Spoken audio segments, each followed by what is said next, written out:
สงค้าพี่น้องเขาตั้งสินค่ะเพราะว่าพี่น้องเขาใครนอนไหนเพราะว่ามันนอนไหน2นอนรับหยับค่ะเพราะว่านอนรับหยับใน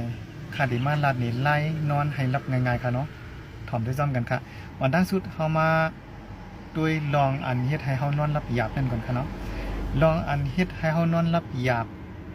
ในมีอยู่3ลองค่ะเนาะอันที่1ก็เป็นลองเฮาวนค่ะเป็นลองเฮาวนนำเสียงเฮ็ดให้เฮานอนรับนี่ก็เบิ่งนึงค่ะเนาะอันที่2เป็นเสียงค่ะเอามาติเป็นเสียงสังก็ยากค่ะเนาะเพราะว่าเป็นเสียงมันมอตอกๆแกบๆเสียงอุกกันเสียงความเสียง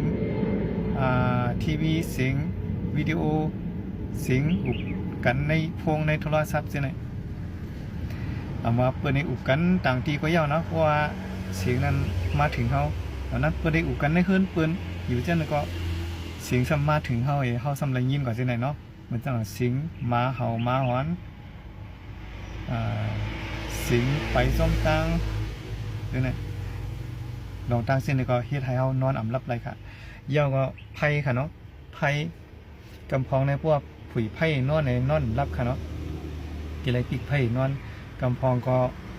เพราะว่ามีสายเลี้ยงไผ่ของจอมหิมหอมเฮาอันนั้นก็สายเลี้ยงไผ่ของเพื่อนหิมหอมเฮาห้องหิมหอมเฮาอันก็สายเลี้ยงไผ่อันเปิ้นไตจอมตางจังนั้นค่ะเนาะมันเลี้ยงมาในห้องเฮาในที่นอนเฮาจังได๋สิเฮ็ดให้เฮานอนอำรับจังก็เปลี่ยนเลยค่ะเนาะกับนั่นแหละลองตั้ง3ปึกจังได๋เปลี่ยนลองตั้งอันเฮาเฮ็ดให้เฮานอนอำรับนอนรับหยับจังได๋ค่ะเนาะไล่อันเฮ็ดให้เฮานอนรับง่ายๆในซ้ำเป็นไล่หลาๆเนี่ยอันนี้ก็ง่ายค่ะเนาะง่ายอิดอ่อนก็ค่ะ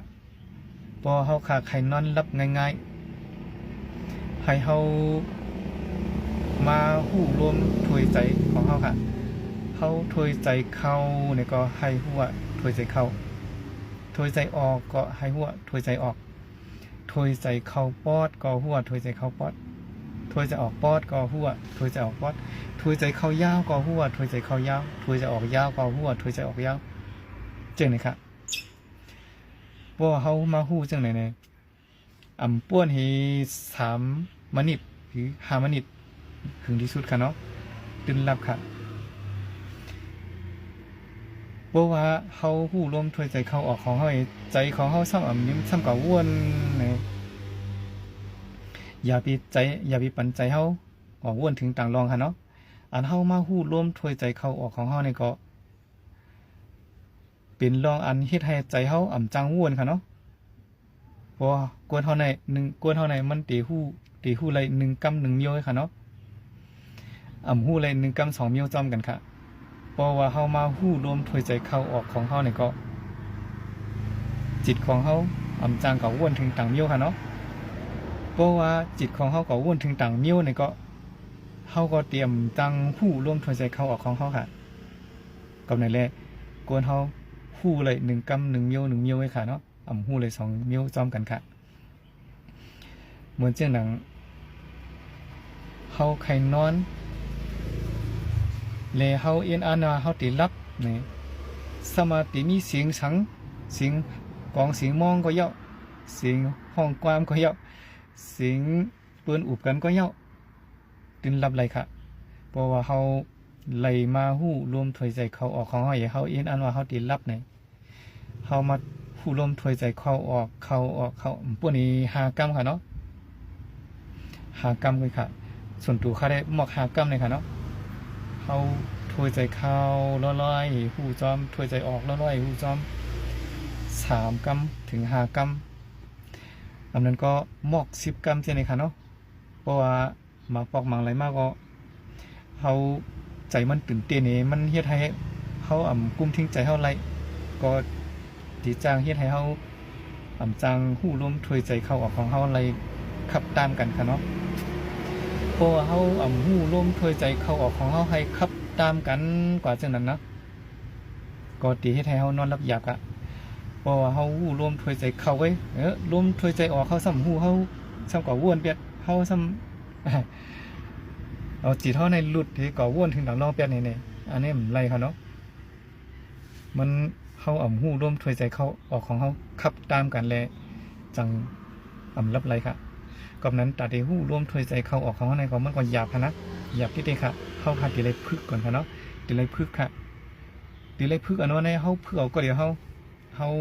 เหตุการณ์อยู่สิเฮาพึกก็เลยค่ะเฮาไปตั้งสิพึกก็เลยค่ะเฮาพึกกี่เลยก็เลยค่ะเนาะเพราะว่าเฮาใครหู้ร่วมถวยใจเข้าออกในเฮาพึกกี่เลยก็เลย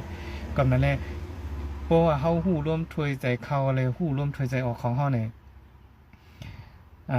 พระเปลี่ยนเจ้าลัดว่าเป็นกายคตาสตินี่ค่ะว่าเนาะกายคตาสติในซ้ำเป็นรองอันเฮาหู้เนื้อหู้ตัวของเฮาอยู่ดาสีค่ะ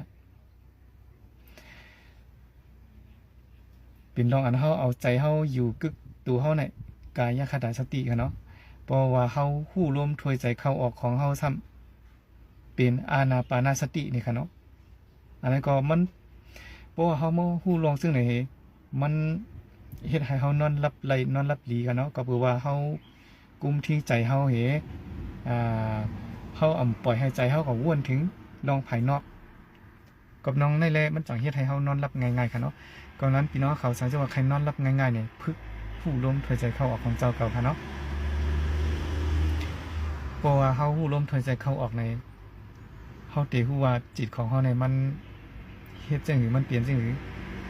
ว่าใจเฮาเนี่ยมันก็วนถึงต่างรอเนี่ยเฮาก็ได้ฮู้จ้อนนั่นกันเนาะเพราะฮู้จ้อนหน่อยเฮาขึ้นหลักมันมาตีลมถวยใจเข้าออกของเฮาเพราะว่ามันเกี่ยวกว่าวนถึงต่างเมี้ยวเนี่ยเฮาออกขึ้นหลักมันมาอยู่ตีลมถวยใจเข้าออกของเฮาจังได๋ติๆจังได๋เนี่ยเพราะว่าเฮาเฮ็ดจังได๋นอนเนี่ยก็เตรียมนอนพันพันให้นั่นค่ะเนาะพันให้เยี่ยวก็เฮานอนก็ติลอดเพค่ะมันเหมือนจังหนังว่าเฮามีสมาธิสินอนค่ะเนาะเฮานอนก็ลอดเพค่ะกับลองได้เลยลองล็อกไลน์อันเฮ็ดให้เฮานอนหลับง่ายๆนอนหลับไหลลอดเพจังได๋ค่ะเนาะสังเกตว่าพี่น้องเขานอนหลับหยาบนี่ก็ใจล็อกไลน์นี่ค่ะมันง่ายนะคะเนาะกล้วยกะตาตีผู้ลมถวยใจเข้าออกให้มันขับตามกันกว่าจังไหนเนี่ยกี่ไรพึกค่ะเนาะพึกออกข้างกล้วยพึกติดๆค่ะเนาะสังเกตว่าเฮาพึกให้มันขับตามกันค่ะเนาะให้ผู้ร่วมถวยใจเข้าออกของเฮาขับตามกันก่อนจังไหนอันนี้ตีให้พี่น้องเขานอนรับหลีค่ะเนาะก่อนนั้นแหละในวิดีโอในก็ลัดนี่ปันพี่น้องเขาไล่นอนรับไหลง่ายๆหลีๆเลยลองหู้ร่วมถวยใจเข้าออกของเฮาให้มันขับตามกันกว่าอย่าไปปล่อยจิตเฮาใจเฮาก็วนถึงต่างเมี้ยวอันเป็นลองภายนอกเช่นนั้นสิเฮาฮู้ถึงร่วมถวยใจเข้าออกของเฮาขับตามกันป้วนหรือสิ3 นาที5 นาทีอันนั้นถึงที่สุดของหมอก10 นาทีเนี่ยรับค่ะเนาะตื่นรับทางแผงมันค่ะก็นั่นแหละลองตั้งอันนั้นก็มันเป็นลองเฮานอนสมาธินี่แหละมันเป็นจังได๋ค่ะเนาะกันดาวิดีโอนี่ก็ย้อนผักตอนปันพี่น้องเขาจังได๋ค่ะเนาะในเชิงทางสินค้า